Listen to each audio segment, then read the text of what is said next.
Some people think that hell is simply a New Testament doctrine or a New Testament idea because there's no apparently clear reference to hell in the Old Testament. And there's some truth to that in terms of trying to think through regarding hell is mentioned far more in the New Testament than it is in the Old Testament in terms of the doctrine of hell. So we need to think through about how God reveals himself. Scripture, or God's revelation, is progressive. God reveals himself in small ways over time, and then that revelation is cumulative. So we get sort of indications of certain things early on in the Old Testament that we would not fully understand that well without the fullness of God's revelation in the New Testament. So that we can see that God doesn't give us the answer key, so to speak, early on. He builds on his revelation of himself and his purposes throughout time. So it makes perfect sense for there not to be as robust a doctrine of hell in the Old Testament as there is in the New Testament.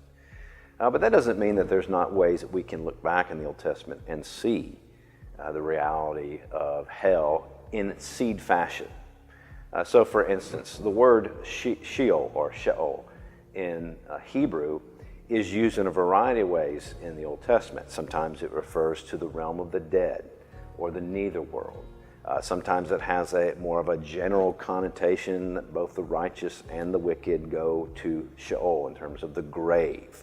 But sometimes it has much more of a negative connotation in terms of the wicked going to Sheol or Sheol, and it being a place that is not good, a place in which it's not a part of the land of the living, so it has a negative connotation. So that word Sheol has sort of an overlapping idea that there is a realm outside of what we see in creation in terms of what we visibly see in a physical, material sense, to which departed spirits go. And then you begin to see that whole broad idea of Sheol is used in a variety of ways.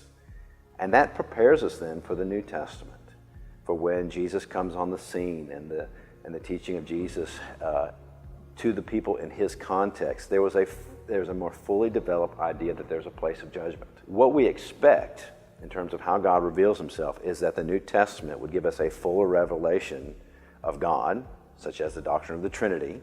We can look back in the Old Testament, we see the doctrine of the Trinity in seed form, but much more clearly expressed in the New Testament. Same thing with hell.